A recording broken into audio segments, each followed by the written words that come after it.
ನಮಸ್ಕಾರ ಸ್ನೇಹಿತರೆ, welcome back to my channel.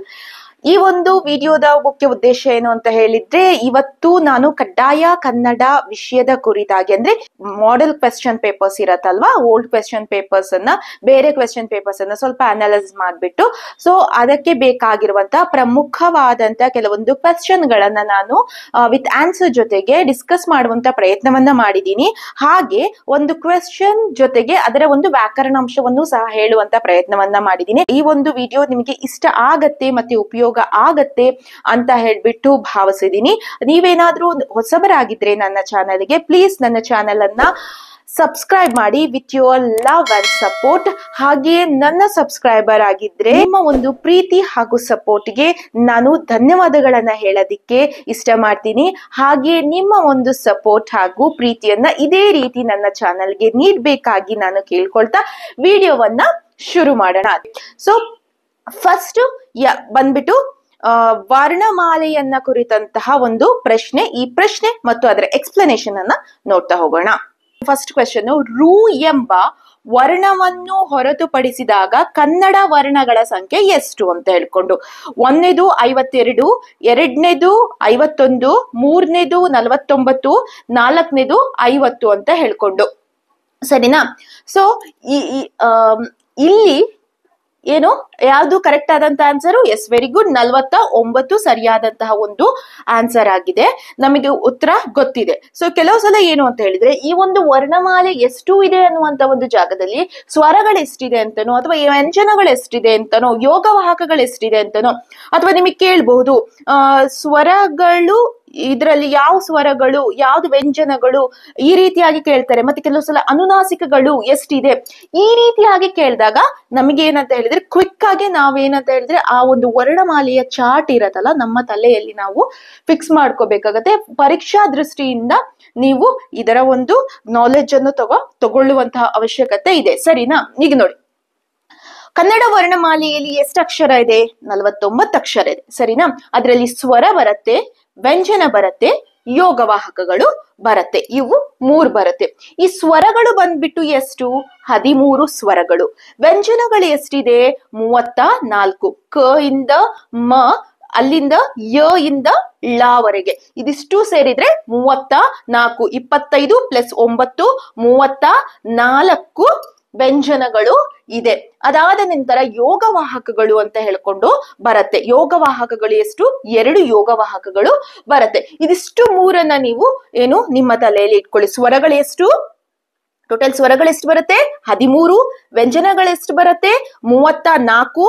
ಅದರಲ್ಲಿ 25 ಕ ಇಂದ ಮ ವರೆಗೆ, ನೆಕ್ಸ್ಟ್ ಯ ಇಂದ ಳ ವರೆಗೆ. ಅದರ ವಿಧಗಳನ್ನು ಮತ್ತೆ ನೆಕ್ಸ್ಟ್ ಹೇಳ್ತೀನಿ. ಅದಾದ ಮೇಲೆ ನೆಕ್ಸ್ಟ್ ಯೋಗವಾಹಕಗಳು ಎಷ್ಟು ಬರುತ್ತೆ? 2 ಯೋಗವಾಹಕಗಳು ಬರುತ್ತೆ. ಸೊ ಇದಿಷ್ಟು ನಿಮಗೆ ಅರ್ಥ ಆಯ್ತು ಅಂತ ಹೇಳ್ಬಿಟ್ಟು ಅನ್ಕೊಳ್ತೀನಿ. ನೆಕ್ಸ್ಟ್ ನೋಡೋಣ. ಈ ನೆಕ್ಸ್ಟ್ ಸ್ವರಗಳು, ಇದರಲ್ಲಿ ಸ್ವರಗಳು ಬರುತ್ತೆ. ಸ್ವರಗಳಲ್ಲಿ ಎಷ್ಟು ವಿಧ ಅಂತ ಹೇಳಿದ್ರೆ, ಹ್ರಸ್ವ ಸ್ವರ ಬರುತ್ತೆ, ದೀರ್ಘ ಸ್ವರ ಬರುತ್ತೆ. ಸಾಮಾನ್ಯವಾಗಿ ನಾವು ಅಂದ್ರೆ ಹ್ರಸ್ವ ಮತ್ತೆ ದೀರ್ಘ ಸ್ವರದ ಕಡೆಗೆ ಜಾಸ್ತಿ ಗಮನವನ್ನ ಕೊಡ್ತೀವಿ. ಸೊ ಇನ್ನೊಂದು ಸಹ ಸ್ವರ ಇದೆ, ಅದು ಪ್ಲುತ ಸ್ವರ ಅಂತ ಹೇಳ್ಬಿಟ್ಟು ನಾವು ಕರಿತೀವಿ. ಹ್ರಸ್ವ ಸ್ವರ, ದೀರ್ಘ ಸ್ವರ ಮತ್ತೆ ಪ್ಲುತ ಸ್ವರ ಅಂತ ಹೇಳ್ಬಿಟ್ಟು ಬರುತ್ತೆ. ಇಲ್ಲಿ ಹ್ರಸ್ವ ಮತ್ತೆ ದೀರ್ಘ ಸ್ವರಗಳು ನಾವು ಈಸಿಯಾಗಿ ಐಡೆಂಟಿಫೈ ಮಾಡ್ತೀವಿ. ಯಾಕೆ ಅಂತ ಹೇಳಿದ್ರೆ, ನಮ್ಮ ಒಂದು ಸ್ವರಗಳಲ್ಲೇ ಸಹ ಇವುಗಳನ್ನ ಡಿವೈಡ್ ಮಾಡ್ಕೊಂಡ್ಬಿಡ್ತೀವಿ. ಸ್ವರಗಳಲ್ಲಿಯೇ ನಾವು ಈ ಹ್ರಸ್ವ ಮತ್ತೆ ದೀರ್ಘವನ್ನ ನಾವು ಡಿವೈಡ್ ಮಾಡ್ತೀವಿ. ಈ ಹ್ರಸ್ವ ಸ್ವರಗಳು ಬಂದ್ಬಿಟ್ಟು 6, ದೀರ್ಘ ಸ್ವರ ಬಂದ್ಬಿಟ್ಟು 7 ಬರುತ್ತೆ. ಹ್ರಸ್ವ ಸ್ವರ ಬಂದ್ಬಿಟ್ಟು 6, ದೀರ್ಘ ಸ್ವರ ಬಂದ್ಬಿಟ್ಟು 7 ಬರುತ್ತೆ, ಸರಿನಾ? ನೆಕ್ಸ್ಟ್ ನೋಡಿ, ಇಲ್ಲಿ ಹ್ರಸ್ವ ಸ್ವರ ಅಂತ ಹೇಳಿದ್ರೆ ಒಂದು ಮಾತ್ರ ಕಾಲದಲ್ಲಿ ಉಚ್ಚರಿಸೋದನ್ನ ನಾವು ಅ, ಇ, ಏನಿದೆ ಉ, ರು, ಎ, ಓ ಅಂದ್ರೆ ಒಂದು ಮಾತ್ರ ಕಾಲದಲ್ಲಿ ಉಚ್ಚರಿಸ್ತೀವಿ. ಇದೆಲ್ಲ ಏನು ಅಂತ ಹೇಳಿದ್ರೆ ನಮ್ಗೆ ಹ್ರಸ್ವ ಸ್ವರ. ಸೊ ಅದನ್ನ ತಿಳ್ಕೊಂಡಿರಿ, ಒಂದು ಮಾತ್ರ ಕಾಲದಲ್ಲಿ ಉಚ್ಚರಿಸೋದು.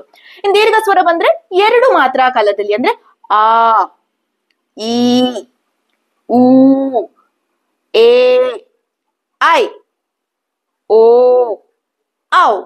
ಸೊ ಈ ರೀತಿಯಾಗಿ ಉಚ್ಚರಿಸೋದನ್ನ ನಾವು ದೀರ್ಘ ಸ್ವರ ಅಂತ ಹೇಳ್ಬಿಟ್ಟು ಕರಿತೀವಿ, ಸರಿನಾ? ಇನ್ನು ಪ್ಲುತ ಸ್ವರವನ್ನ ಬಂದ್ರೆ, ಈ ಪ್ಲುತ ಸ್ವರ ಅಂತ ಹೇಳಿದ್ರೆ 3 ಮಾತ್ರಾ ಕಾಲದಲ್ಲಿ ಉಚ್ಚರಿಸೋದನ್ನ ನಾವು ಪ್ಲುತ ಸ್ವರ ಅಂತ ಹೇಳ್ಬಿಟ್ಟು ಹೇಳಿದ್ದೇನೆ. ನಾನು ಇಲ್ಲಿ ಯಾವುದೇ ಎಕ್ಸ್ಪ್ಲನೇಷನ್ ಅನ್ನ ಕೊಟ್ಟಿಲ್ಲ, ಯಾಕಂತ ಹೇಳಿದ್ರೆ ನಿಮಗೆ ಆ ಒಂದು ನೀವು ತಿಳ್ಕೊಂಡಿದ್ರೆ ಸಾಕು. ಆದ್ರೆ ಇದರ ಅಂಕೆಗಳನ್ನ ಮಾತ್ರ ನೀವು ಏನು ನಿಮ್ಮ ಮೈಂಡ್ ಅಲ್ಲಿ ನೀವು ಇಟ್ಕೊಳ್ಳೇಬೇಕು, ಮರಿಬಾರ್ದು.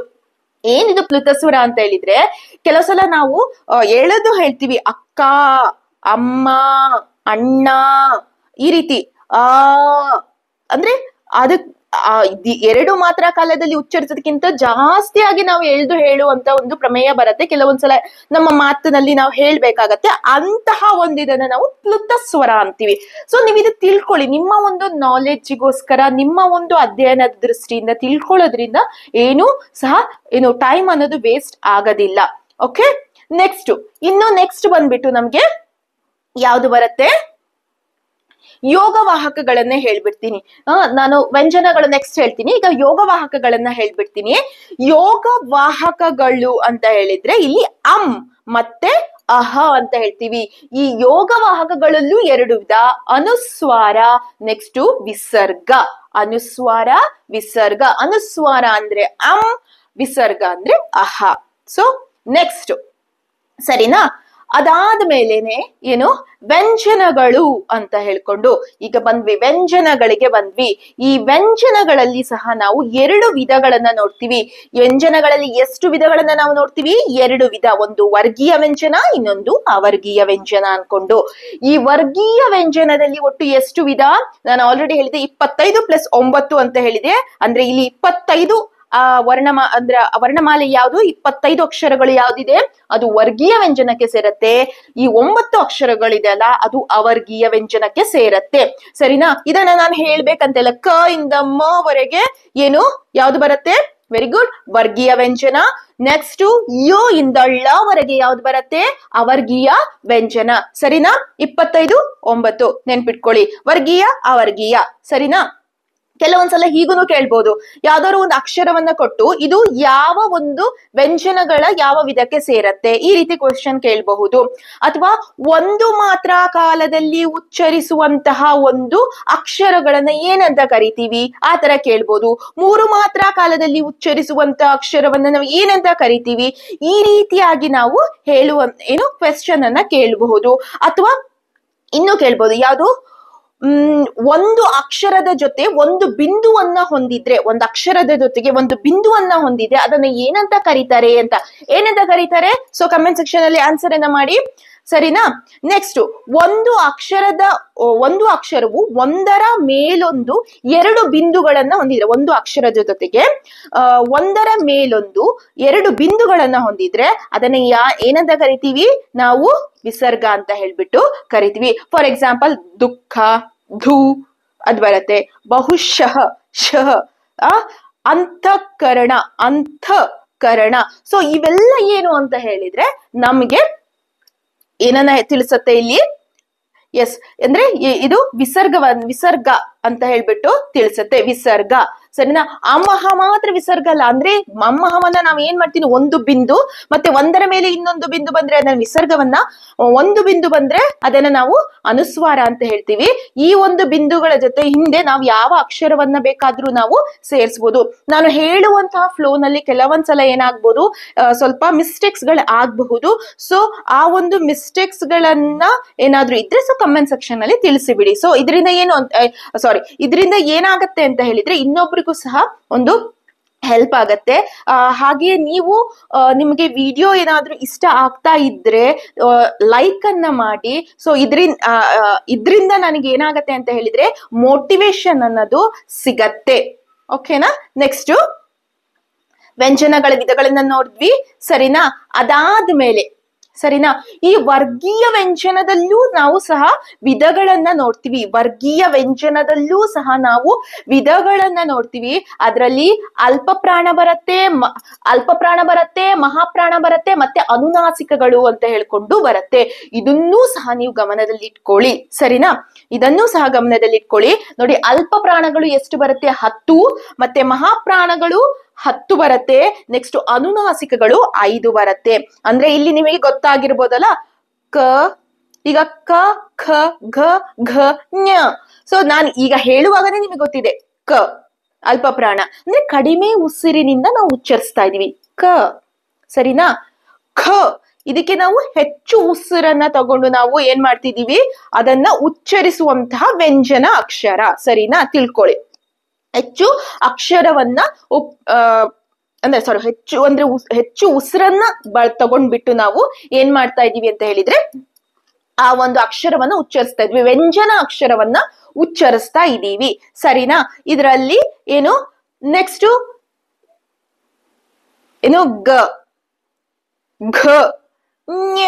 ಸೊ ಅನುನಾಸಿಕ ಅಂದ್ರೆ ನೋಡಿ ಮೂಗಿನ ಸಹಾಯದಿಂದ ಉಚ್ಚರಿಸಲ್ಪಡುವಂತಹ ಒಂದು ಅಕ್ಷರ ಞ ಞ ನ ನ ಮ. ಸೊ ನಮ್ಗೆ ಇದು ಮೂಗಿನ ಇದ್ರಿಂದಾನೇ ನಾವೇನು ಸಹಾಯದಿಂದಾನೇ ಉಚ್ಚರಿಸ್ತೀವಿ ಈ ಒಂದು 5 ಅಕ್ಷರಗಳು. ಸೊ ಇದು ಬೇಸಿಕ್ ನಿಮಗೆ ಗೊತ್ತಿರತ್ತೆ, ಆದ್ರೂ ಸಹ ನೀವು ಇದನ್ನ ತಿಳ್ಕೊಳ್ಳಿ, ಇನ್ನೊಂದ್ಸಲ ರೀಕಾಲ್ ಆಗ್ಲಿ ಅಂತ ಹೇಳ್ಬಿಟ್ಟು ಇದನ್ನ ನಾನು ಡೀಟೇಲ್ ಆಗಿ ಎಕ್ಸ್ಪ್ಲೇನ್ ಮಾಡುವಂತ ಪ್ರಯತ್ನವನ್ನ ಮಾಡ್ತಾ ಇದ್ದೀನಿ. ಸರಿನಾ? ನೆಕ್ಸ್ಟ್ ಇನ್ ಬಂದ್ಬಿಟ್ಟು ನಮ್ಗೆ ಅವರ್ಗೀಯ ವ್ಯಂಜನ. ಸೊ ಇದರಲ್ಲಿ ಏನು ಕನ್ಫ್ಯೂಷನ್ ಇಲ್ಲ, ಯ ಇಂದ ಳ ವರೆಗೆ ಏನು ಅಂತ ಹೇಳಿದ್ರೆ ಇದನ್ನ ನಾವೇನಂತ ಕರಿತೀವಿ, ಅವರ್ಗೀಯ ವ್ಯಂಜನ ಅಂತ ಹೇಳ್ತೀವಿ. ಯಾಕಪ್ಪ ಇದಕ್ಕೆ ಅವರ್ಗೀಯ ವ್ಯಂಜನ ಅಂತ ಹೇಳ್ತಾರೆ ಅಂತ ಹೇಳಿದ್ರೆ, ಅಂದ್ರೆ ಇದು ಒಂದು ಗುಂಪು ಅಥವಾ ವರ್ಗಕ್ಕೆ ಸೇರಿಸಕ್ಕೆ ಬರದಿಲ್ಲ. ಇದನ್ನ ಒಂದು ಗುಂಪಾಗಿರ್ಬೋದು ಅಥವಾ ವರ್ಗಕ್ಕೆ ಸೇರಿಸೋದಿಕ್ಕೆ ಬರೋದಿಲ್ಲ. ಫಾರ್ ಎಕ್ಸಾಂಪಲ್ ನೋಡಿ, ಇಲ್ಲಿ ನಾವು ಅಲ್ಪ ಪ್ರಾಣ ಮಹಾಪ್ರಾಣ ಅಂತ ಹೇಳ್ಕೊಂಡು ನಾವು ವರ್ಗೀಯ ವ್ಯಂಜನವನ್ನ ವರ್ಗ ಮಾಡೋದಿಕ್ ಸಾಧ್ಯ ಆಯ್ತು. ಆದ್ರೆ ಇಲ್ಲಿ ಅವರ್ಗೀಯ ವ್ಯಂಜನವನ್ನ ನಾವು ವರ್ಗ ಮಾಡೋದಿಕ್ ಸಾಧ್ಯ ಇಲ್ಲ. ಇದ್ರಲ್ಲಿ ಎಲ್ಲದೂ ನೋಡಿ ಯ ರ ಲ ವ ಶ ಶ ಸ ಹ ಳ. ಸೊ ನಾವ್ ಹೇಳುವಾಗನೇ ಗೊತ್ತಾಗತ್ತೆ ಇದು ಏನು ಅಂತ ಹೇಳಿದ್ರೆ ಇವುಗಳನ್ನ ಒಂದು ಗುಂಪು ಮಾಡೋದಿಕ್ಕೆ ನಮಗೆ ಸಾಧ್ಯ ಇಲ್ಲ. ಆದ್ರಿಂದ ಇವುಗಳನ್ನ ಈ 9 ಅಕ್ಷರಗಳನ್ನ ನಾವ್ ಏನಂತ ಅವರ್ಗೀಯ ವ್ಯಂಜನಗಳು ಅಂತ ಹೇಳ್ಕೊಂಡು ಕರಿತೀನಿ. ಸೊ ನಿಮಗೆ ಈ ಒಂದು ವರ್ಣಮಾಲೆಯಲ್ಲಿ ಇಂಪಾರ್ಟೆಂಟ್ ಆಗಿ ಇಷ್ಟು ತಿಳ್ಕೊಂಡಿದ್ರೆ ಸಾಕು, ಅವುಗಳು ಎಂದ್ರೇನು ಅನ್ನೋದು ಒಂದು ನೀವು ತಿಳ್ಕೊಂಡಿರಿ. ಹಾಗೆಯೇ ಎಷ್ಟೆಷ್ಟು ಬರತ್ತೆ ಅನ್ನೋದನ್ನು ಸಹ ನೀವು ತಿಳ್ಕೊಂಡ್ಬಿಟ್ರೆ ಸೊ ನಿಮ್ಗೆ ಎಕ್ಸಾಮ್ ಅಲ್ಲಿ ಈ ಒಂದು ವರ್ಣಮಾಲೆಯ ಕುರಿತು ಹೇಗೆ ಕ್ವಶನ್ ಕೇಳಿದ್ರು ನೀವು ಆನ್ಸರ್ ಮಾಡೋಕೆ ಏಬಲ್ ಆಗಿರ್ತೀರಾ. ಸರಿನಾ? ಓಕೆ, ನಾವು ನೆಕ್ಸ್ಟ್ ಕ್ವೆಶ್ಚನ್ ಅನ್ನ ನೋಡೋಣ. ಈಗ ಎರಡನೇ ಕ್ವೆಶ್ಚನ್ ಬಂದ್ಬಿಟ್ಟು ಒಂದು ಪದಕ್ಕೆ ಸಮಾನಾರ್ಥಕ ಪದವನ್ನ ಸೂಚಿಸುವ ಲೇಖನ ಚಿಹ್ನೆ ಯಾವುದು? ಒಂದನೇದು ಪೂರ್ಣ ವಿರಾಮ, ಎರಡನೇದು ಉದ್ಧರಣ ಚಿಹ್ನೆ, ಮೂರನೇದು ಆವರಣ ಚಿಹ್ನೆ, ನಾಲ್ಕನೇದು ವಿವರಣಾತ್ಮಕ ಚಿಹ್ನೆ. ಸೊ ಇಲ್ಲಿ ಲೇಖನ ಚಿಹ್ನೆಯನ್ನ ನಾವು ಗುರುತಿಸಬೇಕು. ಇದಕ್ಕೆ ಸಮಾನಾರ್ಥಕ ಪದವನ್ನ ಗುರುತಿಸುವಂತ ಸಮಯದಲ್ಲಿ ಒಂದು ಎಕ್ಸಾಂಪಲ್ ಹೇಳ್ತೀನಿ. ಕನ್ನಡ ಸಂಧಿಗಳಲ್ಲಿ 3 ವಿಧ, ಅದರಲ್ಲಿ ಆಗಮ ಸಂಧಿಯು ಒಂದು. ಆಗಮ ಎಂದರೆ ಆಗಮಿಸುವುದು, ಬ್ರಾಕೆಟ್ ಅಲ್ಲಿ ಬರುವುದು. ಅಂದ್ರೆ ಇಲ್ಲಿ ಏನು ಉಪಯೋಗಿಸ್ತೆ ನಾನು ಬ್ರಾಕೆಟ್ ಅನ್ನ ನಾವು ಕನ್ನಡದಲ್ಲಿ ಏನ್ ಹೇಳ್ತೀವಿ, ಆವರಣ ಚಿಹ್ನೆ ಅಂತ ಹೇಳ್ಬಿಟ್ಟು ಹೇಳ್ತೀನಿ. ಸರಿನಾ? ಇಲ್ಲಿ ಆವರಣ ಚಿಹ್ನೆ ಅನ್ನೋದು ಸರಿಯಾಗಿದೆ.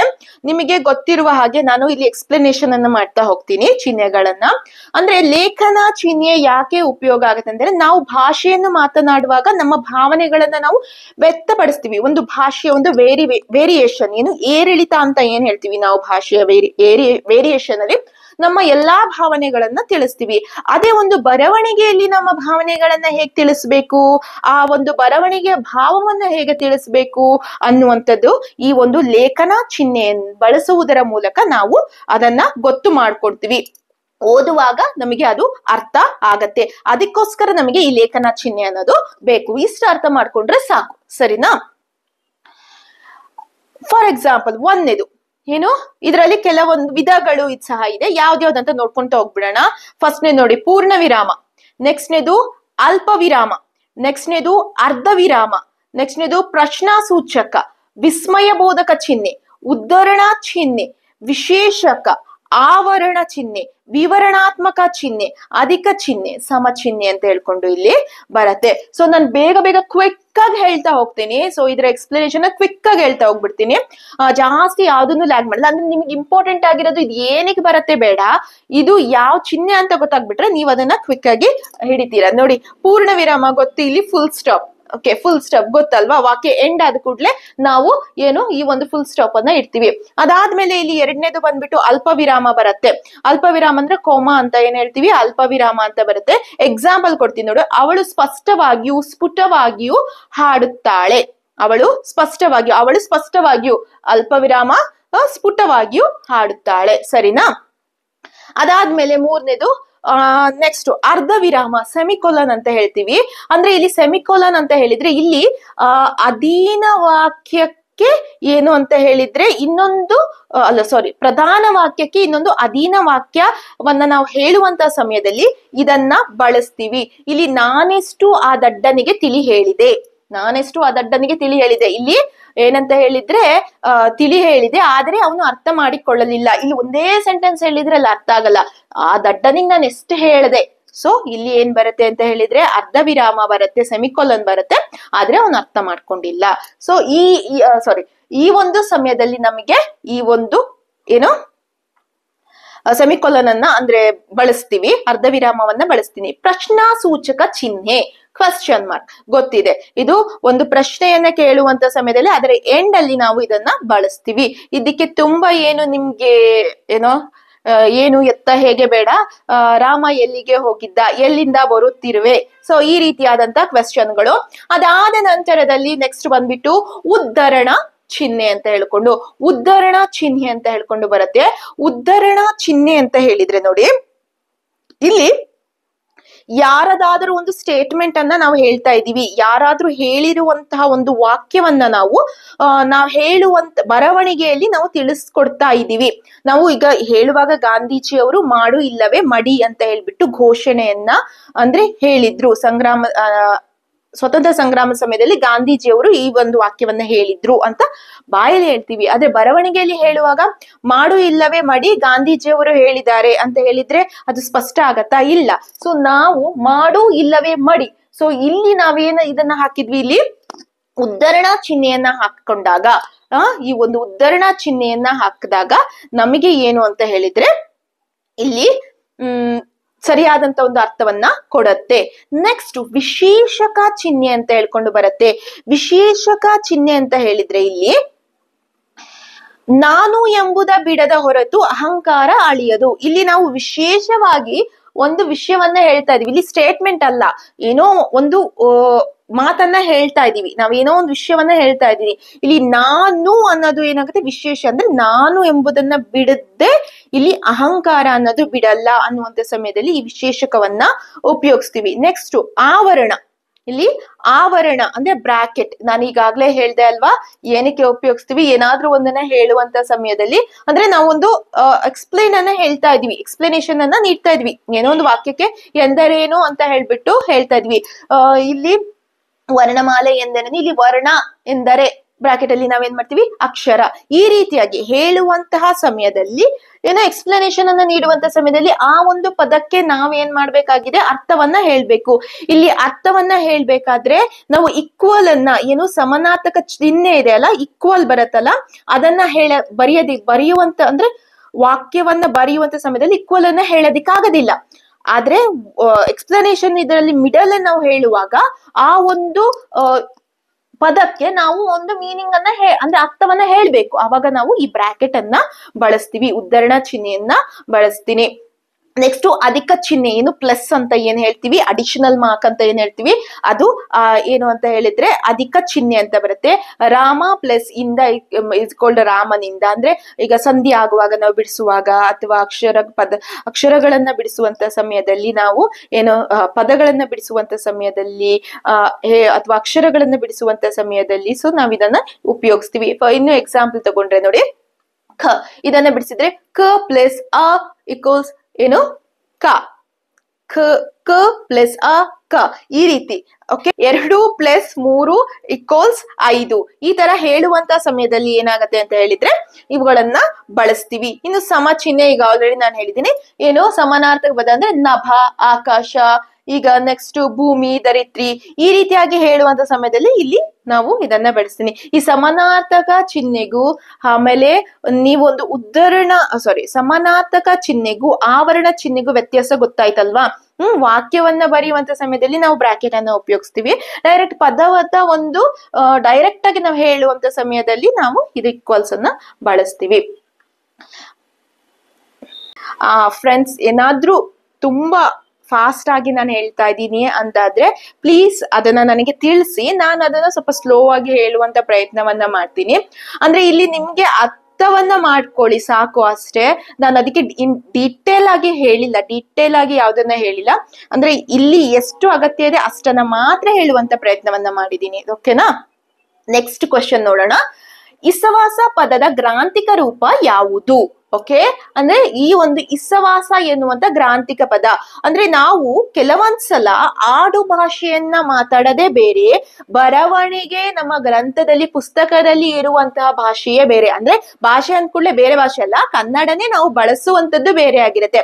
ಈಗ ನೋಡು, ಹೋಗ್ತೀನಿ, ಬರ್ತೀನಿ ಈ ರೀತಿಯಾಗಿ ಹೇಳ್ತೀವಿ. ಆದ್ರೆ ಬರವಣಿಗೆಯಲ್ಲಿ ನಾನು ಹೋಗುತ್ತೇನೆ, ನಾನು ಬರುತ್ತೇನೆ, ಅವಳು ಬರ್ತಾಳೆ, ಅವಳು ಬರುತ್ತಾಳೆ, ಈ ರೀತಿಯಾಗಿ ನಾವ್ ಯಾರು ಮಾತಾಡುವಾಗ ಅವಳು ಬರುತ್ತಾಳೆ, ಅವನು ಹೋಗುತ್ತಾನೆ ಆ ರೀತಿ ಹೇಳಲ್ಲ. ಅವನ್ ಬರ್ತಾನೆ, ಅವನು ಹೋಗ್ತಾನೆ, ಅವನ್ ತಿಂತಾನೆ, ಈ ರೀತಿಯಾಗಿ ಹೇಳ್ತೀವಿ. ಅದೇ ತರ ಇಸವಾಸ ಪದದ ಗ್ರಾಂಥಿಕ ರೂಪ ಯಾವುದು ಅಂತ ಕೇಳಿದರೆ ಇಲ್ಲಿ ಇಷ್ಟು ದಿವಸ, ವಿಶ್ವಾಸ, ಇಲ್ಲಿವಾಸ, ಸಹವಾಸ. ಇದಕ್ಕೆ ಆನ್ಸರ್ ಅನ್ನ ನೀವೇ ನೀಡ್ತೀರಾ? ಓಕೆ ಫ್ರೆಂಡ್ಸ್, ನೆಕ್ಸ್ಟ್ ಕ್ವೆಶ್ಚನ್ಗೆ ಹೋಗೋಣ. ಹಾಗೆ ನನ್ನ ಒಂದು ಚಾನಲ್ಗೆ ನೀವು ಕೊಡ್ತಾ ಇರುವಂತ ಒಂದು ಪ್ರೀತಿ ಮತ್ತು ಸಪೋರ್ಟ್ಗೆ ನಾನು ತುಂಬಾ ಥ್ಯಾಂಕ್ಸ್ ಹೇಳ್ತೀನಿ. ಕೆಲವರು ಕಮೆಂಟ್ ನ ಮೂಲಕ ಅದನ್ನ ವ್ಯಕ್ತಪಡಿಸ್ತಾ ಇದ್ದೀರಾ, ಕೆಲವರು ಲೈಕ್ ಮತ್ತೆ ಶೇರ್ ಮಾಡೋದ್ರ ಮೂಲಕ ವ್ಯಕ್ತಪಡಿಸ್ತಿದ್ದೀರಾ. ನಿಮ್ಮ ಒಂದು ಸಪೋರ್ಟ್ ಅನ್ನೋದು ಹೀಗೆ ಇಮ್ಮಡಿ ಆಗ್ಲಿ ಅಂತ ಹೇಳ್ಬಿಟ್ಟು ನಾನು ಕೇಳ್ಕೊಳ್ತೀನಿ. Again thank you. ಅಗೇನ್ ನೀವು ಲೈಕ್ ಮಾಡಿದ್ರೆ ನಿಜವಾಗಿಯೂ ಮೋಟಿವೇಶನ್ ಸಿಗತ್ತೆ. ಓಕೆ, ನೆಕ್ಸ್ಟ್ ಬಂದ್ಬಿಟ್ಟು, ಅವನು ನಾಳೆ ಬೆಂಗಳೂರಿಗೆ ಹೋಗುವನು. ಇಲ್ಲಿ ಅಡಿಗೆರೆ ಹಾಕಿರುವ ಸರ್ವನಾಮ ಪದವನ್ನ ಗುರುತಿಸಿ. ಅಡಿಗೆರೆ ಅವನಿಗೆ ಹಾಕಿದರೆ, ಇಲ್ಲಿ ಅವನು ಅನ್ನುವಂತ ಪದಕ್ಕೆ ಅಡಿಗೆರೆಯನ್ನ ಹಾಕಿದರೆ, ಇದರ ಸರ್ವನಾಮ ಪದವನ್ನ ಗುರುತಿಸಿ ಅಂತ ಹೇಳ್ಬಿಟ್ಟು. ಸರ್ವನಾಮ ಪದ ಅಂತ ಹೇಳಿದ್ರೆ ನಿಮಗೆ ಗೊತ್ತು, ನಾಮ ಪದಕ್ಕೆ ಬದಲಿಯಾಗಿ ನಾವೇನ್ ಮಾಡ್ತೀವಿ, ಈ ಪದವನ್ನ ಬಳಸ್ತೀವಿ. ನಾಮ ಪದಕ್ಕೆ ಬದಲಿಯಾಗಿ. ಎಕ್ಸಾಂಪಲ್ ನೋಡಿ, ರಾಮನು ಓದುವುದರಲ್ಲಿ ಚುರುಕು. ರಾಮನು ಓದುವುದರಲ್ಲಿ ಚುರುಕು. ಅವನು, ಮತ್ತೆ ಅಗೇನ್ ನಾವು ರಾಮ ಅಂತ ಹೇಳಕ್ ಹೋಗಲ್ಲ. ರಾಮನು ಓದುವುದರಲ್ಲಿ ಚುರುಕು, ಅವನು ಹಾಡುವುದರಲ್ಲಿಯೂ ತುಂಬಾ ಚುರುಕು ಅಂತ ಹೇಳ್ಬಿಟ್ಟು. ಅವನಿಗೆ ಇನ್ನೊಂದು ಕ್ವಾಲಿಟಿನೂ ಇದೆ ಅಂತ ಹೇಳುವಾಗ, ರಾಮ ಓದುದ್ರಲ್ಲೂ ಚುರುಕು, ರಾಮ ಹಾಡೋದ್ರಲ್ಲೂ ಚುರುಕು, ರಾಮ ಆಟ ಆಡೋದ್ರಲ್ಲೂ ಚುರುಕು, ರಾಮ ರಾಮ ರಾಮ ಅಂತ ಬಂದ್ರೆ ಅದು ಕೇಳುವಾಗ ಅದು ತುಂಬಾ ನಮ್ಗೆ ಏನು ಚೆನ್ನಾಗಿ ಅನ್ಸೋದಿಲ್ಲ. ಅದಕ್ಕೋಸ್ಕರ ನಾವು ನಾಮಪದಕ್ಕೆ, ಇಲ್ಲಿ ನಾಮ ಅನ್ನೋದು ನಾಮಪದ, ಈ ನಾಮಪದಕ್ಕೆ ಬದಲಿಯಾಗಿ ನಾವು ಏನ್ ಮಾಡ್ತೀವಿ ಅಂತ ಹೇಳಿದ್ರೆ ಸರ್ವನಾಮವನ್ನ ಬಳಸ್ತೀವಿ. ಸರಿನಾ? ಈ ಒಂದು ಸರ್ವನಾಮಗಳು ಯಾವುದು ಅಂತ ಹೇಳ್ಬಿಟ್ಟು ಇಲ್ಲಿ ಸರ್ವನಾಮ ಪದವನ್ನ ಹೇಳಿ ಅಂತ ಹೇಳ್ಬಿಟ್ಟು ಹೇಳ್ತಾ ಇದ್ದಾರೆ. ಸರಿನಾ? ಇಲ್ಲಿ ನೋಡಿ, ನಾನು ಕೆಲವೊಂದು ಪದಗಳನ್ನ ಕೊಡ್ತೀನಿ.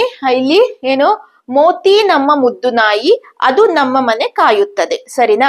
ಇಲ್ಲಿ ಈ ಮೇಲಿನ ವಾಕ್ಯದಲ್ಲಿ ಅವನು ಎಂಬ ಪದಕ್ಕೆ ರಾಮನು ಎಂಬ ನಾಮಪದಕ್ಕೆ ಬದಲಿಯಾಗಿ ನಾವು ಏನು ಅವನು ಅಂತ ಬಳಸಿದೀವಿ. ಅದು ಅಂತ ಎಂಬುದು ಮೋತಿ ಎಂಬ ನಾಮಪದಕ್ಕೆ ನಾವು ಬದಲಿಯಾಗಿ ಬಳಸಿದೀವಿ. ಸೊ ಇದು ಸರ್ವನಾಮ ಆಗಿದೆ. ಸರಿನಾ? ಇದರಲ್ಲಿ ಯಾವ್ದು ಬರುತ್ತೆ? ನಾನು, ನೀವು, ನಾವು, ನೀವು, ಅವನು, ಅವಳು, ಏನು, ಯಾವುದು, ಯಾರು, ಇದೆಲ್ಲ ಏನಾಗತ್ತೆ ಅಂತ ಹೇಳಿದ್ರೆ ಸರ್ವನಾಮ ಆಗಿದೆ. ಈ ಸರ್ವನಾಮಗಳಲ್ಲೂ ಸಹ ವಿಧಗಳಿದೆ. ಆದ್ರೆ ವಿಧಗಳನ್ನ ಹೇಳ್ತೀನಿ, ಎಕ್ಸ್ಪ್ಲನೇಷನ್ ಅನ್ನ ನೀಡಲ್ಲ. ನಮಗೆ ಇಲ್ಲಿ ಬೇಕಾಗಿರುವುದು ಏನು, ಈ ಕ್ವೆಶ್ಚನ್ಗೆ ಬೇಕಾಗಿರೋದು ಇಲ್ಲಿ ಪುರುಷ ವಾಚಕ ಪದಗಳನ್ನ ಹೇಳುವಂತದ್ದು. ಸೊ ಅದನ್ನ ಮಾತ್ರ ನಾವು ತಿಳ್ಕೊಳ್ಳೋಣ. ನೆಕ್ಸ್ಟ್ ಕ್ವೆಶ್ಚನ್ ಬಂದಾಗ ನೆಕ್ಸ್ಟ್ ಅದನ್ನ ನೋಡೋಣ. ಇಲ್ಲಿ ನಮ್ಗೆ ಸರ್ವನಾಮದ ಒಂದು ವಿಧಗಳನ್ನ ಮಾತ್ರ ನೋಡೋಣ. ಸೊ ಅದನ್ನ ತಿಳ್ಕೊಂಡಿರಿ. ಇದರಲ್ಲಿ ಒಂದನೇದು ಪುರುಷವಾಚಕ ಸರ್ವನಾಮ, ನೆಕ್ಸ್ಟ್ ಆತ್ಮರ್ಥಕ ಸರ್ವನಾಮ, ಮೂರನೇದು ಪ್ರಶ್ನವಾಚಕ ಸರ್ವನಾಮ, ನಾಲ್ಕನೇದು ಸಂಬಂಧ ಸೂಚಕ ಸರ್ವನಾಮ, ಐದನೇದು ನಿರ್ದಿಷ್ಟವಾಚಕ ಸರ್ವನಾಮ. ಇಷ್ಟು 5 ಸರ್ವನಾಮಗಳು ಬರುತ್ತೆ. ಎಷ್ಟು ಸರ್ವನಾಮಗಳು ಬರುತ್ತೆ? 5 ಸರ್ವನಾಮಗಳು ಬರುತ್ತೆ. ಸರಿನಾ? ಅದರಲ್ಲಿ ನಮಗೆ ಈ ಕ್ವೆಶ್ಚನ್ಗೆ ಇಂಪಾರ್ಟೆಂಟ್ ಆಗಿರೋದು ಯಾವುದು? ಪುರುಷವಾಚಕ ಸರ್ವನಾಮ. ಸೊ ಪುರುಷವಾಚಕ ಸರ್ವನಾಮ ಯಾವುದು ಅಂತ ಹೇಳ್ಬಿಟ್ಟು ನೋಡೋಣ. ಇಲ್ಲಿ ಪರ್ಸನಲ್ ಪ್ರೊನೌನ್ ಅಂತ ಏನ್ ನಾವು ಹೇಳ್ತೀವಿ ಇಂಗ್ಲಿಷ್ ನಲ್ಲಿ, ಪರ್ಸನಲ್ ಪ್ರೊನೌನ್ ಅದೇ first person, second person, third person ಅಂತ ಏನ್ ಹೇಳ್ತೀವಿ ನಾವು, ಆ ಒಂದು ಇದನ್ನ ಏನು ಅದನ್ನೇ ನಾವು ಆ ಒಂದು ಪರ್ಸನ್ಸ್ ಗಳನ್ನೇ ನಾವು ಇಲ್ಲಿ ಏನು ಅಂತ ಹೇಳ್ತೀವಿ, ಪುರುಷವಾಚಕ ಸರ್ವನಾಮ ಅಂತ ಹೇಳ್ಬಿಟ್ಟು ಹೇಳ್ತೀವಿ. ಪರ್ಸನಲ್ ಪ್ರೊನೌನ್ ಅಂತ ಹೇಳ್ತೀವಿ. ಸರ್ವನಾಮ ಅಂದ್ರೆ ಪ್ರೊನೌನ್ ಅಂತ ಹೇಳ್ಕೊಂಡು, ಸರಿನಾ. ನೆಕ್ಸ್ಟ್ ಬಂದ್ಬಿಟ್ಟು ನೋಡ್ತಾ ಹೋಗ್ಬಿಡಿ. ಇಲ್ಲಿ ನೋಡಿ, ಪುರುಷವಾಚಕ ಸರ್ವನಾಮದಲ್ಲಿ ಪ್ರಥಮ, ಓಕೆ, ಪ್ರಥಮ ಪುರುಷ ಯಾರು? ಪ್ರಥಮ ಪುರುಷ ನಾನು, ನಾವು. ಓಕೆ, ಏಕವಚನಕ್ಕೆ ಬಂದ್ರೆ ನಾನು, ಬಹುವಚನಕ್ಕೆ ಬಂದ್ರೆ ನಾವು, ಸರಿನಾ. ನೆಕ್ಸ್ಟ್ ಮಧ್ಯಮದಲ್ಲಿ ನೀನು, ನೀವು, ಸರಿನಾ. ಉತ್ತಮ ಪುರುಷಕ್ಕೆ ಬಂದ್ರೆ ಅವನು, ಅವರು, ಅವಳು, ಅದು. ಇದೆಲ್ಲ ಏನು ಒಂದು ಪುರುಷವಾಚಕ ಸರ್ವನಾಮಗಳು. ನೋಡಿ, ಅದು, ಇದು, ಯಾವುದು, ಅವನು, ಇವಳು, ತಾನು, ತಾವು, ನಾವು, ನೀವು, ಅವರು, ಈ ರೀತಿ ಇದೆಲ್ಲದು ಏನು ಅಂತ ಹೇಳಿದ್ರೆ ಯಾವ್ದಕ್ಕೆ ಬರುತ್ತೆ? ಪುರುಷವಾಚಕ ಸರ್ವನಾಮಕ್ಕೆ ಬರುತ್ತೆ. ಕನ್ಫ್ಯೂಷನ್ ಆಗ್ಬೇಡಿ. ಸೊ ಇದಿಷ್ಟು ಏನು ಅಂತ ಹೇಳಿದ್ರೆ ಯಾವ್ದಕ್ಕೆ ಒಂದು ಉದಾಹರಣೆ ಅಂತ ಹೇಳಿದ್ರೆ, ಅಲ್ಲ, ಯಾವುದಕ್ಕೆ ಪುರುಷವಾಚಕ ಸರ್ವನಾಮಗಳು ಆಗಿದೆ. ನೆಕ್ಸ್ಟ್ ಬಂದ್ಬಿಟ್ಟು ಇಲ್ಲಿ, ಹಾಗಾದ್ರೆ ಇದು ಯಾವ್ದು? ಅವನು. ಈಗ ಅಡಿಗೆರೆ ಹಾಕಿದ್ ಯಾವ್ದು ಆನ್ಸರ್ ಸರಿ? ಎಸ್, ಕ್ವಿಕ್ ಆಗಿ ಹೇಳಿ. Yes, correct. ಯಾವ್ದಕ್ಕೆ ಸರಿ ಇದು? ಉತ್ತಮ ಪುರುಷ. ಇದು ಉತ್ತಮ ಪುರುಷ. ನೋಡಿ, ಕನ್ಫ್ಯೂಷನ್ ಆಗ್ಬಿಡಿ. ಕೆಲವು ಸಲ ಏನಾಗ್ಬಿಡತ್ತೆ, ಉತ್ತಮ ಪುರುಷ ಮತ್ತೆ ಪ್ರಥಮ ಪುರುಷಕ್ಕೆ ಕನ್ಫ್ಯೂಷನ್ ಆಗೋ ಚಾನ್ಸಸ್ ಇರತ್ತೆ. ಉತ್ತಮ ಪುರುಷ ಅನ್ಕೂಡೆ ನಾವು ನಾನು ಅಂತ ಹೇಳ್ಬಿಟ್ಟು ತಗೊಳೋ ಅಂತ ಚಾನ್ಸಸ್ ಇರತ್ತೆ ಕೆಲವರು. ಕೆಲವು ಸಲ ಅಂದ್ರೆ ಕನ್ಫ್ಯೂಷನ್ ಆಗತ್ತೆ, ಎಕ್ಸಾಮ್ ಟೈಮಲ್ಲಿ ಹಂಗಾಗತ್ತೆ. ಸೊ ಆ ರೀತಿ ಮಾಡ್ಕೋಬೇಡಿ. ಇಲ್ಲಿ ಪ್ರಥಮ ಪುರುಷ ಅಂತ ಹೇಳಿದ್ರೆ ನಾನು, ಉತ್ತಮ ಪುರುಷ ಏನು ಅವಳು, ಅವನು, ಅದು. ಥರ್ಡ್ ಪರ್ಸನ್ ನೆನ್ಪಿಟ್ಕೊಳ್ಳಿ. ಉತ್ತಮ ಅಂದ್ರೆ ಥರ್ಡ್ ಪರ್ಸನ್, ಪ್ರಥಮ ಅಂದ್ರೆ ಫಸ್ಟ್ ಪರ್ಸನ್. ಸರಿ, ಫಸ್ಟ್ ಪರ್ಸನ್ ಯಾವಾಗ್ಲೂ ಐ, ನಾನು ಆಗಿರತ್ತೆ. ಇಂಗ್ಲಿಷ್ ಅಲ್ಲೂ ಸಹ ನೀವು ನೆನ್ಪಿಟ್ಕೊಂಡ್ರೆ ಕೆಲವು ಸಲ ನಿಮ್ಗೆ ಕನ್ಫ್ಯೂಷನ್ ಆಗಲ್ಲ, ಸರಿನಾ. ಮತ್ತೆ ನೆಕ್ಸ್ಟ್ ಸಹ ನಾನು ಇದಕ್ಕೆ ನೆಕ್ಸ್ಟ್ ವಿಡಿಯೋನು ಸಹ ಈ ಒಂದು ಪರ್ಸನ್ಸ್ ಗೆ ಅಂದ್ರೆ ಟೆನ್ಸಸ್ ಗೆ ಸಂಬಂಧಿಸಿದಂತ ಒಂದು ವಿಡಿಯೋವನ್ನ ಸಹ ನಾನು ಮಾಡಿದ್ದೀನಿ. ಆದ್ರೆ ಈಗ ಕಡ್ಡಾಯ ಕನ್ನಡ ಪ್ರಶ್ನೆ ಪತ್ರಿಕೆಯನ್ನ ಬಿಡಿಸುವುದು ತುಂಬಾ ಅಗತ್ಯ ಇರೋದ್ರಿಂದ ಇದಾದ ನಂತರದಲ್ಲಿ ನಾನು ಆ ಒಂದು ಇದನ್ನ ಸಹ ನಮ್ಮ ನೆಕ್ಸ್ಟ್ ಎಕ್ಸಾಮ್ ನ ದೃಷ್ಟಿಯಿಂದ ಅದನ್ನು ಸಹ ಅಪ್ಲೋಡ್ ಮಾಡ್ತೀನಿ, ಸದ್ಯದಲ್ಲೇ ಮಾಡ್ತೀನಿ. ಓಕೆನಾ. ನೆಕ್ಸ್ಟ್ ನೋಡಿ, ಇದೊಂದು ತತ್ಸಮ ತದ್ಭವಕ್ಕೆ ಸಂಬಂಧಿಸಿದಂತ ಒಂದು ಕ್ವಶನ್ ಇದು. ಈ ಕ್ವೆಶ್ಚನ್ ಅಲ್ಲಿ ಕುಟಾರ ಪದದ ತದ್ಭವ ರೂಪ ಯಾವುದು ಅಂತ ಹೇಳ್ಕೊಂಡು, ಕಡುಗ, ಕೊಡಲಿ, ಗುದ್ದಲಿ, ಕಟಾರಿ. ಇದು 4 ಏನು ಅಂತ ಹೇಳಿದ್ರೆ ಇದಕ್ಕೆ ಏನು ತದ್ಭವ ರೂಪ ಯಾವುದು, ಈ ಕುಟಾರ ಎನ್ನುವಂತ ಪದಕ್ಕೆ ತದ್ಭವ ರೂಪ ಯಾವುದು ಅಂತ ಹೇಳ್ಕೊಂಡು ನೀವು ಹೇಳ್ಬೇಕು, ಸರಿನಾ. ಯಾವುದು ಅಂತ ಹೇಳ್ಬಿಟ್ಟು ಈ ಒಂದು ಕುಟಾರ ಪದಕ್ಕೆ ಹೇಳ್ಬೇಕಾಗತ್ತೆ.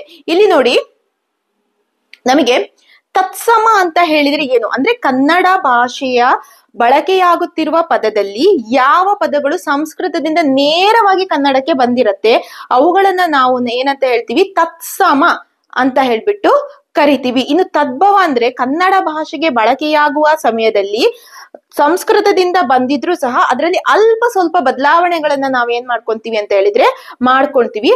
ಅಂಥವುಗಳನ್ನ ಏನು ಅಂತ ಹೇಳ್ತೀವಿ ಅಂತ ಹೇಳಿದ್ರೆ ನಾವು ತದ್ಭವ ಅಂತ ಹೇಳ್ಬಿಟ್ಟು ಹೇಳ್ತೀವಿ. ಅಂದ್ರೆ ಇನ್ನೂ ಸಿಂಪಲ್ ಆಗಿ ಹೇಳ್ಬೇಕಂತ ಹೇಳಿದ್ರೆ ತತ್ಸಮ ಅಂತ ಹೇಳಿದ್ರೆ ಬದಲಾಗದೆ ಕನ್ನಡಕ್ಕೆ ಬಂದ ಶಬ್ದಗಳು. ತತ್ಸಮ ಅಂದ್ರೆ ಬದಲಾಗದೆ ಕನ್ನಡಕ್ಕೆ ಬಂದಂತಹ ಶಬ್ದಗಳು. ಇಲ್ಲಿ ತದ್ಭವ ಅಂದ್ರೆ ಕನ್ನಡಕ್ಕೆ ಬರುವಾಗ ಬದಲಾದ ಶಬ್ದಗಳು ಅಷ್ಟೇ. ಕನ್ನಡಕ್ಕೆ ಬರುವಾಗ ಶಬ್ದಗಳು ಬದಲಾದ್ರೆ ಅದನ್ನ ತದ್ಭವ, ಬದಲಾಗದೆ ಹಾಗೆಯೇ ಬಂದ್ರೆ ಅದನ್ನ ನಾವೇನಂತ ಹೇಳ್ತೀವಿ, ತತ್ಸಮ ಅಂತ ಹೇಳ್ಕೊಂಡು ಹೇಳ್ತೀವಿ. ಈಗ ನೋಡ್ತಾ ಹೋಗೋಣ. ಇಲ್ಲಿ ಸ್ವಲ್ಪ ಕೆಲವೊಂದು ಕೊಟ್ಟಿದ್ದೀನಿ, ಏನೋ ತತ್ಸಮ ಮತ್ತೆ ತದ್ಭವಗಳು ಬರ್ತಾ ಹೋಗುತ್ತೆ. ಒಂದ್ಸಲ ನೋಡ್ಕೊಂಡು ಹೋಗಿ, ನಾನು ಹೇಳ್ತಾ ಹೋಗ್ತೀನಿ. ಸೊ ನಾವು ಹೇಳ್ತಾ ಹೋದಾಗೆ, ನೀವು ಕೇಳ್ತಾ ಹೋದಾಗೆ ಅದ್ರ ಎಫೆಕ್ಟ್ ಅನ್ನೋದು ಜಾಸ್ತಿ ಇರುತ್ತೆ. ನಿಮ್ಮ ಮೈಂಡ್ ಅಲ್ಲಿ ಏನಾಗುತ್ತೆ ಅಂತ ಹೇಳಿದ್ರೆ ಅದು ಉಳ್ಕೊಳ್ಳುವಂತ ಸಾಧ್ಯತೆ ಇರುತ್ತೆ.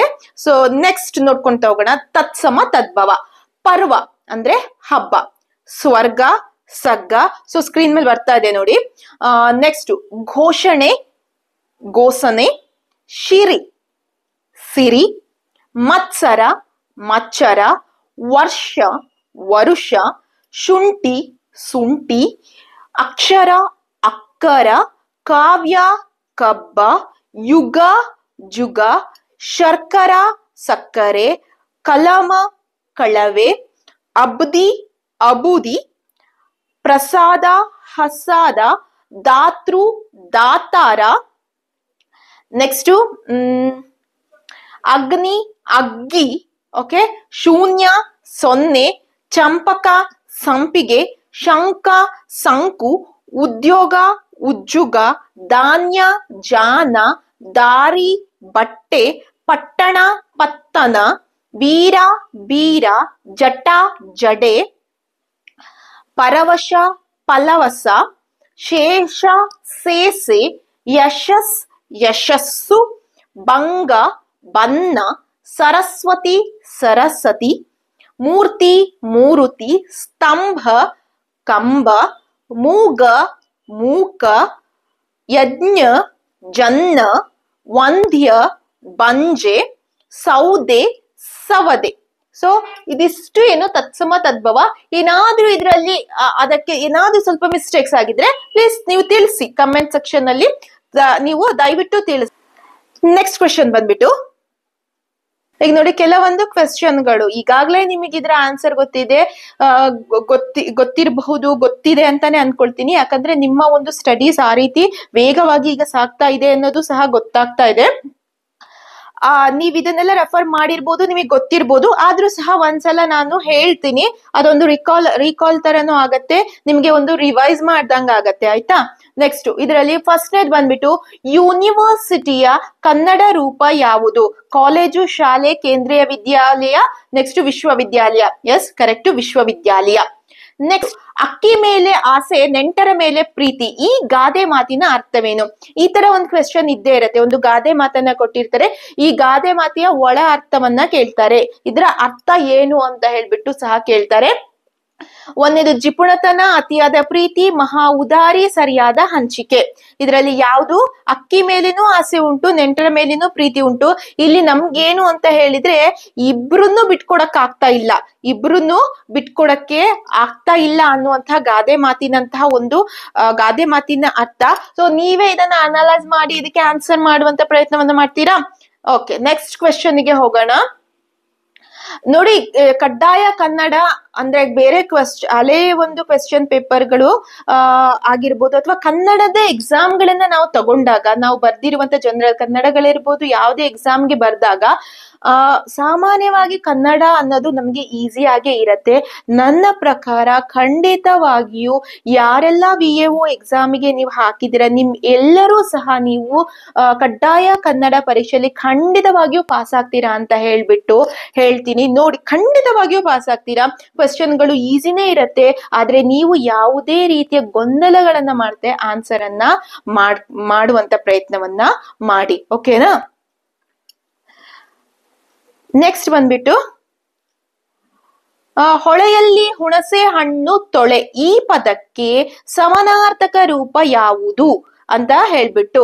ಅಂದ್ರೆ ಕೆಲವು ಸಲ ನಾವೇನ್ ಹೇಳ್ತೀವಿ ಅಂತ ಹೇಳಿದ್ರೆ, ಕೆಲವು ಸಲ ಕೆಲವರಿಗೆ ನಾವು ಇಷ್ಟೆಲ್ಲ ಹೇಳ್ತೀವಿ, ಇನ್ನೆಲ್ಲ ಹೇಳ್ತೀವಿ, ನಮ್ ಕೈಲಾಗಿದ್ದೆಲ್ಲ ಹೇಳ್ತೀವಿ, ಅಂದ್ರೆ ಏನೋ ತಪ್ಪು ದಾರಿಯಲ್ಲಿ ಹೋಗ್ತದೆ. ಬೇಡ ಕಣ್ಣು, ಬೇಡ, ಈ ರೀತಿ ಮಾಡ್ಬೇಡ, ಹೀಗ್ ಮಾಡ್ಬೇಡ ಅಂತ ಹೇಳಿದ್ರು ಸಹ ಅದೇ ದಾರಿಯಲ್ಲಿ, ಆನೆ ನಡೆದಿದ್ದೇ ದಾರಿ ಅನ್ನೋಂಗೆ ಅದೇ ದಾರಿಯಲ್ಲಿ ನಾನು ಹೋಗ್ತೀನಿ, ಅದೇ ಗುಂಡಿಗೆ ಬೀಳ್ತೀನಿ ಅಂತ ಹೇಳೋರಿಗೆ, ಹೇಳುವಂತಹವರಿಗೆ ನಾವು ಈ ಒಂದು ವಾಕ್ಯವನ್ನ ಉಪಯೋಗಿಸ್ತೀವಿ. ಏನಂತ ಹೇಳಿದ್ರೆ, ಹೊಳೆಯಲ್ಲಿ ಹುಣಸೆ ಹಣ್ಣು ತೊಳೆ. ಅದರಲ್ಲಿ ಆಪ್ಷನ್ ನೋಡಿ, ಬಹಳ ಮೆಚ್ಚು, ವ್ಯರ್ಥ, ಸಾಕಷ್ಟು, ಕೂಡಿಸು ಅಂತ 4 ಬರುತ್ತೆ. ಇದು ಕರೆಕ್ಟ್ ಆದ ಆನ್ಸರು ವ್ಯರ್ಥ. ಏನ್ ಹೇಳಿದ್ರು ಪ್ರಯೋಜನ ಇಲ್ಲ, ನಾವು ಸುಮ್ನೆ ಬಾಯಿ ಬಡ್ಕೊಂತಾನೆ ಇರ್ಬೇಕು ಅಷ್ಟೇ ಅಂತ ಹೇಳ್ಬಿಟ್ಟು, ಅಂದ್ರೆ ವ್ಯರ್ಥ ಅಂತ ಹೇಳ್ಬಿಟ್ಟು. ನೆಕ್ಸ್ಟ್ ಬಂದ್ಬಿಟ್ಟು 4ನೇದು, ಅರ್ಹ ಪದಕ್ಕೆ ವಿರುದ್ಧಾರ್ಥಕ ಪದ ಯಾವುದು? ಅರ್ಹ ಪದಕ್ಕೆ ವಿರುದ್ಧಾರ್ಥಕ ಪದ ಯಾವುದು? ಆಪ್ಷನ್ಸ್ ನೋಡಿ, ಅನರ್ಹ, ಅನರ್ಹ, ನಿರರ್ಹ, ನಿರಾರ್ಹ. ಓಕೆ, ಯಾವುದು? ಅರ್ಹ, ಅನರ್ಹ. ಸೊ ಇದಕ್ಕೆ ನಿಮ್ಗೆ ಜಾಸ್ತಿ ಏನ್ ಹೇಳ್ಬೇಕು ಅಂತ ಎಲ್ಲ ಗೊತ್ತಿರುವಂತದ್ದೇ. ನೆಕ್ಸ್ಟ್ ಬಂದ್ಬಿಟ್ಟು ಕ್ವೆಶ್ಚನ್, ಉದ್ದೀಪಿತ ಪದದ ಅರ್ಥ ಯಾವುದು? ಆಪ್ಷನ್ ಬಂದ್ಬಿಟ್ಟು ಒಳ್ಳೆಯ, ಸಾಕಷ್ಟು, ಪ್ರಚೋದಿತ, ಸಂಕಟ. ಉದ್ದೀಪಿತ ಅಂದ್ರೆ ಪ್ರಚೋದನೆ ಅಂತ ಹೇಳ್ಬಿಟ್ಟು, ಉದ್ದೀಪನ ಕೊಡೋದು ಅಂದ್ರೆ ಏನಾದ್ರೂ ಒಂದು ನಾವ್ ಹೇಳ್ತಾ ಇರ್ತೀವಿ, ಕೆಲವರು ಏನೋ ಜಗಳ ಆಗ್ತಾ ಇರತ್ತೆ, ಕೆಲವರು ಆ ಜಗಳವನ್ನ ತಣ್ಣಗ್ ಮಾಡೋದ್ ಬಿಟ್ಕೊಂಡು ಅದಕ್ಕೆ ಇನ್ನೂ ತುಪ್ಪ ಸುರಿಯೋ ಕೆಲಸವನ್ನ ಮಾಡ್ತಾರೆ, ಅಂದ್ರೆ ಪ್ರಚೋದನೆಯನ್ನ ಕೊಡೋದು, ಉದ್ದೀಪನವನ್ನ ಕೊಡೋದು. ಹೌದು ಹಂಗೆ ಮಾಡಿದ್ದ, ಆ ರೀತಿಯಾಗಿ ಏನು ಉದ್ದೀಪನ ಅಂದ್ರೆ ಪ್ರಚೋದನೆಯನ್ನ ಕೊಡೋದು ಅಂತ ಹೇಳ್ಕೊಂಡು. ನೆಕ್ಸ್ಟ್ ಬಂದ್ಬಿಟ್ಟು ಸುಸಂಗತ ಪದದ ಅರ್ಥ ಯಾವುದು? ಇಲ್ಲಿ ಪದದ ಅರ್ಥ, ಸುಸಂಗತ ಪದದ ಅರ್ಥ ಯಾವುದು? ಇಂಪಾದ, ಜೊತೆಯಾದ, ಯೋಗ್ಯವಾದ, ವಿಶೇಷವಾದ. ಯಾವ್ದು ಆನ್ಸರ್ ಬಂದ್ಬಿಟ್ಟು ಯೋಗ್ಯವಾದ ಅಂತ ಹೇಳ್ಕೊಂಡು, ಸುಸಂಗತ ಪದಕ್ಕೆ ಏನು ಯೋಗ್ಯವಾದ ಅಂತ ಹೇಳ್ಕೊಂಡು, ಸರಿನಾ? ಇನ್ನು ನಾಸ್ತಿಕ ಪದದ ಅರ್ಥ ಏನು? ನಾಸ್ತಿಕ ಪದದ ಅರ್ಥ ಏನು ಗೊತ್ತಿದೆ, ಇದರಲ್ಲಿ ಆಪ್ಷನ್ ನೋಡಿ. ದೈವ ಭಕ್ತಿ, ದೇವರನ್ನು ನಂಬಿದವ, ದೇವರಲ್ಲಿ ನಂಬಿಕೆ ಇಲ್ಲದವ, ದಾರ್ಶನಿಕ. ಇವು ಮೂರೂ ಸಹ ದೇವರನ್ನ ನಂಬುವಂತ ಕೆಟಗರಿ ಯಾವುದು? ದೈವ ಭಕ್ತಿ ಇರ್ಬೋದು, ದೇವರನ್ನ ನಂಬಿದವ, ದಾರ್ಶನಿಕ. ಇವರಲ್ಲಿ ಈ ಮೂರು ಒಂದೇ ಇದಕ್ಕೆ ಬರುತ್ತೆ. ಇಲ್ಲಿ ನಾಸ್ತಿಕ ಅಂತ ಹೇಳಿದ್ರೆ ಏನು? ದೇವರಲ್ಲಿ ನಂಬಿಕೆ ಇಲ್ಲದವ. ಹಾಗಾದ್ರೆ ನಾಸ್ತಿಕ ಪದದ ವಿರುದ್ಧಾರ್ಥಕ ಪದ ಯಾವುದು? ಆಸ್ತಿಕ ಅಂತ ಹೇಳ್ಕೊಂಡು, ಸರಿನಾ? ನೆಕ್ಸ್ಟ್ ಇನ್ನೊಂದು ಕ್ವೆಶ್ಚನ್, ಅಂದ್ರೆ ಇಲ್ಲಿ ನಾನು ಈ ಕ್ವೆಶ್ಚನ್ ಗಳನ್ನ ಯಾಕೆ ಪಿಕ್ ಮಾಡಿದೆ ಅಂತ ಹೇಳಿದ್ರೆ, ಇಲ್ಲಿ ನೀವು ನೋಡ್ಕೊಂತ ಹೋಗ್ಬೋದು. ನಾನು ಫಸ್ಟ್ ವರ್ಣಮಾಲೆಯನ್ನ ತಗೊಂಡೆ, ತತ್ಸಮ ತದ್ಭವಗಳನ್ನ ತಗೊಂಡೆ, ಸರ್ವನಾಮಗಳನ್ನ ತಗೊಂಡೆ, ಅದಾದ ನಂತರದಲ್ಲಿ ಮತ್ತೆ ಲೇಖನ ಚಿಹ್ನೆಗಳು ಬಂದು ಅದಾದ ಮೇಲೆ ಇಲ್ಲಿ ಏನು ಅಂತ ಹೇಳಿದ್ರೆ, ಇಲ್ಲಿ ಒಂದು ಬೇರೆ ಅನ್ಯ ಭಾಷೆಯ ಪದವನ್ನ ಕೊಡ್ತಾರೆ. ಯಾವ್ದು ಬೇಕಾದ್ರೂ ಕೊಡ್ಬೋದು, ಇಂಗ್ಲಿಷ್ ಪದವನ್ನ ಕೊಡ್ಬೋದು, ಹಿಂದೂಸ್ತಾನಿ ಪದವನ್ನ ಕೊಡ್ಬೋದು, ಬೇರೆ ಯಾವುದೇ ಒಂದು ಪರ್ಷಿಯ ಪದ ಕೊಡ್ಬೋದು, ಯಾವುದೇ ಒಂದು. ನಮ್ಮ ಕನ್ನಡಕ್ಕೆ ಏನು ಅಂತ ಹೇಳಿದ್ರೆ ಬಹಳಷ್ಟು ಪದಗಳು ಏನು ನಮ್ಮ ಕನ್ನಡದ ಒಂದು ಪದಗಳಲ್ಲಿ ಏನು ಸೇರ್ಕೊಂಡಿದೆ. ಈಗ ನೋಡಿ, ನಾನು ಮಾತಾಡಿರುವ ಈ ವಿಡಿಯೋದಲ್ಲಿ ಮಾತನಾಡಿರುವಂತದ್ದಲ್ಲಿ ಕನ್ನಡದ ಜೊತೆಗೆ ಏನು ಆಂಗ್ಲ ಭಾಷೆಯನ್ನು ಸಹ ನಾನು ಬಳಸಿದೀನಿ ಅಲ್ವಾ?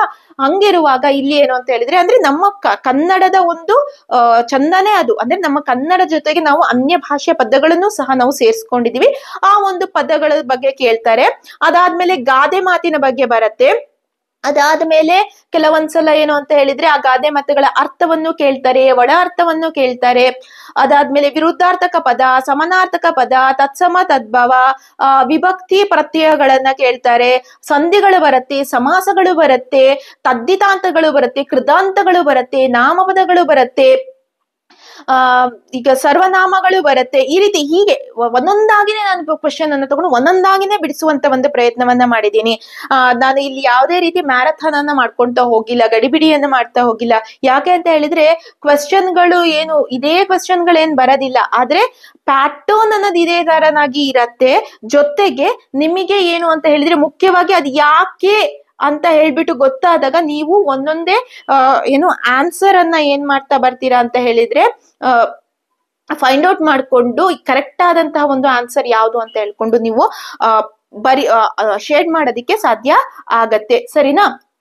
ನೆಕ್ಸ್ಟ್ ಬಂದ್ಬಿಟ್ಟು ನಿಮಗೆ ಒಂದು ಹೆಲ್ಪ್ ಅಂತ ಹೇಳಿದ್ರೆ, ಇದರಲ್ಲಿ ಎಕ್ಸ್ಪ್ಲನೇಷನ್ ಇರಲ್ಲ. ಕಡ್ಡಾಯ ಕನ್ನಡದಲ್ಲಿ ಎಕ್ಸ್ಪ್ಲನೇಷನ್ ಇಲ್ಲ. ಇದರಲ್ಲಿ ಏನಿದ್ರು MCQಗಳು ಇರತ್ತೆ. 150 ಅಂಕಗಳಿರತ್ತೆ. 50 ಅಂಕಗಳನ್ನು ನೀವು ಪಡಿಲೇಬೇಕು. ಖಂಡಿತ ನೀವು ಪಡಿತೀರಾ. 50 ಅಂಕಗಳನ್ನ ಈಸಿಯಾಗಿ ಪಡಿತೀರಾ. ಎಲ್ಲರೂ ಸಹ ಪೇಪರ್ ಫಸ್ಟ್ ಮತ್ತು ಪೇಪರ್ ಸೆಕೆಂಡ್ ಬರೆಯೋದಿಕ್ಕೆ ನೀವು ಎಲಿಜಿಬಿಲಿಟಿಯನ್ನ ನೀವು ಪಡ್ಕೊಳ್ತೀರಾ, ಸರಿನಾ? ನೆಕ್ಸ್ಟ್ ಇಲ್ಲಿ ನೋಡಿ, ಇನ್ನು ಕವಿಗಳಿಗೂ ಸಹ ಕೇಳ್ಬೋದು. ಜ್ಞಾನಪೀಠ ಪ್ರಶಸ್ತಿಗೆ, ಕನ್ನಡ ಸಾಹಿತ್ಯಕ್ಕೆ ಸಂಬಂಧಿಸಿದಂತ ಒಂದು ಕ್ವಶನ್ಗಳು ಸಹ ರೈಸ್ ಆಗ್ಬೋದು. ಸಾಮಾನ್ಯವಾಗಿ ಪಕ್ಕ ನೀವು ಯಾವ್ದಾಗಿರಿ ಅಂದ್ರೆ ಜ್ಞಾನಪೀಠ ಪ್ರಶಸ್ತಿಗೆ ಪಕ್ಕ ಆಗಿರಿ. ಮತ್ತೆ ನಮ್ಮ ಕನ್ನಡ ಸಾಹಿತ್ಯ ಸಮ್ಮೇಳನಗಳ ಬಗ್ಗೆ ಒಂದು ಜ್ಞಾನ ಇರ್ಲಿ. ಮತ್ತೆ ಪ್ರಮುಖವಾಗಿ ಬರುವಂತ ಕವಿಗಳಿರಬಹುದು, ಅವರ ಒಂದು ಪದ್ಯಗಳಾಗಿರಬಹುದು ಅಥವಾ ಕೃತಿಗಳಾಗಿರಬಹುದು, ಇವುಗಳನ್ನ ಸಹ ತಿಳ್ಕೊಳ್ಳಿ. ಮತ್ತೆ ಕಾವ್ಯನಾಮಗಳನ್ನ ತಿಳ್ಕೊಳ್ಳಿ. ಆಮೇಲೆ ವಚನಕಾರರ ಅಂಕಿತ ನಾಮಗಳನ್ನ ತಿಳ್ಕೊಳ್ಳಿ, ಸರಿನಾ? ಇವೆಲ್ಲ ಇಂಪಾರ್ಟೆಂಟ್ ಆಗತ್ತೆ. ನೆಕ್ಸ್ಟ್ ಬಂದ್ಬಿಟ್ಟು ಇವುಗಳಲ್ಲಿ ಗುಂಪಿಗೆ ಸೇರದ ಪದನಾಮವನ್ನ ಗುರುತಿಸಿ. UR ಅನಂತಮೂರ್ತಿ, ಗಿರೀಶ್ ಕಾರ್ನಾಡ್, ಚಂದ್ರಶೇಖರ್ ಕಂಬಾರ್, ಗೋಪಾಲಕೃಷ್ಣ ಅಡಿಗ. ಸೊ ಇವರ ಇವರ 4 ಜನರಲ್ಲಿ ಯಾರು ಗುಂಪಿಗೆ ಸೇರದೆ ಇರುವಂತವರು ಅಂತ ಹೇಳ್ಬಿಟ್ಟಂದ್ರೆ, ಇವ್ರು ಯಾಕೆ ಈ ಒಂದು 3 ಪದನಾಮಗಳಿಂದ ಹೊರತು ಪಡ್ತಾರೆ, ಹೊರಗೆ ಇರ್ತಾರೆ ಅಂತ ಹೇಳ್ಬಿಟ್ಟು ಬರತ್ತೆ. ಯಾಕೆ ಅಂತ ನೋಡಿ, UR ಅನಂತಮೂರ್ತಿ ಜ್ಞಾನಪೀಠ ಪ್ರಶಸ್ತಿ ಪುರಸ್ಕೃತರು. ಗಿರೀಶ್ ಕಾರ್ನಾಡ್ ಇವರು ಸಹ ಜ್ಞಾನಪೀಠ ಪ್ರಶಸ್ತಿ ಪುರಸ್ಕೃತರು. ಚಂದ್ರಶೇಖರ್ ಕಂಬಾರ್ ಇವರು ಸಹ ಜ್ಞಾನಪೀಠ ಪ್ರಶಸ್ತಿಯನ್ನ ತಂದುಕೊಟ್ಟಂತವರು. ಇಲ್ಲಿ ಗೋಪಾಲಕೃಷ್ಣ ಅಡಿಗರಿಗೆ ಏನು ಜ್ಞಾನಪೀಠ ಪ್ರಶಸ್ತಿ ಬಂದಿರೋದಿಲ್ಲ. ಹಾಗಾಗಿ ಇವರು 3 ಜನಕ್ಕೂ ಜ್ಞಾನಪೀಠ ಪ್ರಶಸ್ತಿ ಪುರಸ್ಕೃತರು ಇವರು ಅಲ್ಲ. ಅದಕ್ಕೋಸ್ಕರ ನಮ್ಮ ಆಪ್ಷನ್ ಯಾವುದು? ಗೋಪಾಲಕೃಷ್ಣ ಅಡಿಗ. ಈ ರೀತಿಯಾಗೂ ಕ್ವೆಶ್ಚನ್ ಅನ್ನ ಕೇಳ್ಬಹುದು. ಅಥವಾ ಇವರ ಕೃತಿಯನ್ನು ಸಹ ಕೇಳ್ಬೋದು. UR ಅನಂತಮೂರ್ತಿ ಯಾವ ಕೃತಿಗೆ ಜ್ಞಾನಪೀಠ ಪ್ರಶಸ್ತಿ ಬಂದಿದೆ ಅಂತ ಹೇಳ್ಕೊಂಡು ಈ ರೀತಿಯಾಗಿ ಕೇಳಬಹುದು. ಐ ಹೋಪ್ ನನ್ನ ಒಂದು ಈ ವಿಡಿಯೋ ನಿಮಗೆ ಹೆಲ್ಪ್ ಆಗಿದೆ ಅಂತ ಹೇಳ್ಬಿಟ್ಟು ಭಾವಿಸ್ತೀನಿ. ಇಲ್ಲಿ ಏನು ಅಂತ ಹೇಳಿದ್ರೆ ಒಂದು ಕ್ವೆಶ್ಚನ್ ಮತ್ತೆ ಅದಕ್ಕೆ ಎಕ್ಸ್ಪ್ಲೇನ್ ಅನ್ನ ನೀಡುವಂತ ಪ್ರಯತ್ನವನ್ನ ಮಾಡಿದೀನಿ. ಅಂದ್ರೆ ಪರೀಕ್ಷಾ ದೃಷ್ಟಿಯಿಂದ ಎಷ್ಟು ಅಗತ್ಯವೋ ಅಷ್ಟನ್ನ ಕೊಟ್ಟಿದ್ದೀನಿ. ಯಾಕೆ ಅಂತ ಹೇಳಿದ್ರೆ ಇಲ್ಲಿ ಗ್ರಾಮರ್ ಅನ್ನ ತಗೊಂಡ್ರೆ ಅದರ ಒಂದು ಆಳ ಅನ್ನೋದು ತುಂಬಾನೇ ಇದೆ. ನಾವು ಅದನ್ನ ಎಕ್ಸ್ಪ್ಲೇನ್ ಎಷ್ಟೇ ಮಾಡಿದ್ರೂ ಸಹ ಸಾಕಾಗೋದಿಲ್ಲ. ಆದ್ರೆ ಮೇನ್ ಆಗಿ ಎಷ್ಟು ಬೇಕು, ಮುಖ್ಯವಾಗಿ ಎಷ್ಟು ಬೇಕು ಅಷ್ಟನ್ನ ಮಾತ್ರ ತಿಳಿಸುವಂತ ಒಂದು ಪ್ರಯತ್ನವನ್ನ ಮಾಡಿದ್ದೀನಿ. ನನ್ನ ಮುಂದಿನ ತರಗತಿಯಲ್ಲೂ ಸಹ ಇದೇ ರೀತಿಯಾಗಿ ನಾನು ಕ್ವೆಶ್ಚನ್ ಮತ್ತೆ ಇದಕ್ಕೆ ಎಕ್ಸ್ಪ್ಲನೇಷನ್ ಅನ್ನ ಹೀಗೆ ಕೊಡ್ಬೇಕು ಅಂತ ಹೇಳಿದ್ರೆ ನೀವು ಹಾಗೆ ತಿಳಿಸಿ. ಇಲ್ಲ ನಾನು ಬರೀ ಕ್ವೆಶ್ಚನ್ ಮತ್ತೆ ಆನ್ಸರ್ ಅನ್ನ ಮಾತ್ರ ಹೇಳ್ತಾ ಹೋದ್ರೆ ಸಾಕು ಅಂತ ಹೇಳಿದ್ರೆ ಸೊ ಖಂಡಿತವಾಗಿಯೂ ಆ ಪ್ರಯತ್ನವನ್ನು ಸಹ ಮಾಡ್ತೀನಿ. ಸೊ ನನ್ನ ನೆಕ್ಸ್ಟ್ ವಿಡಿಯೋದಲ್ಲಿ ಇದೇ ರೀತಿಯಾದಂತಹ ಕಡ್ಡಾಯ ಕನ್ನಡಕ್ಕೆ ಸಂಬಂಧಿಸಿದ ಕ್ವೆಶ್ಚನ್ ಗಳನ್ನು ನಾನು ಅಪ್ಲೋಡ್ ಮಾಡ್ತೀನಿ. ಹಾಗೆ ಈಗಾಗಲೇ ನಾನು ಒಂದು ಬೇರೆ ಅಂದ್ರೆ ಪೇಪರ್ ಫಸ್ಟ್ ಮತ್ತೆ ಪೇಪರ್ ಸೆಕೆಂಡ್ಗೂ ಸಂಬಂಧಿಸಿದಂತ ಪ್ರಶ್ನೋತ್ತರಗಳನ್ನ ಸಹ ನಾನು ಮಾಡಿದ್ದೀನಿ. ಅದನ್ನ ನಾನು ಈ ಒಂದು ಕಡ್ಡಾಯ ಕನ್ನಡ ಪರೀಕ್ಷೆಯ ಒಂದು ನಂತರದಲ್ಲಿ ಅದನ್ನು ಸಹ ನಾನು ಅಪ್ಲೋಡ್ ಅನ್ನ ಮಾಡ್ತೀನಿ. ಅಲ್ಲಿಯವರೆಗೂ ಸೊ ನಿಮ್ಮ ಒಂದು ಫೋಕಸ್ ಅನ್ನೋದು ಕಡ್ಡಾಯ ಕನ್ನಡ ಪರೀಕ್ಷೆಯ ಕಡೆಗೆ ಇರಲಿ. ನೀವು ಅದನ್ನ ಹೆಚ್ಚೆಚ್ಚು ಅದರ ಕಡೆಗೆ ಗಮನ ಕೊಡಿ. ಯಾವುದೇ ರೀತಿಯ ಗೊಂದಲಗಳನ್ನ ಮಾಡ್ಕೊಂಡೆ ಎಕ್ಸಾಮ್ ಅನ್ನ ಚೆನ್ನಾಗಿ ಬರೆಯುವಂತವರಾಗಿ. ಸೊ ನಿಮ್ಮ ಒಂದು ಪ್ರೀತಿ ಹಾಗೂ ಸಪೋರ್ಟಿಗೆ ಧನ್ಯವಾದಗಳು. Thank you for watching. ಧನ್ಯವಾದಗಳು.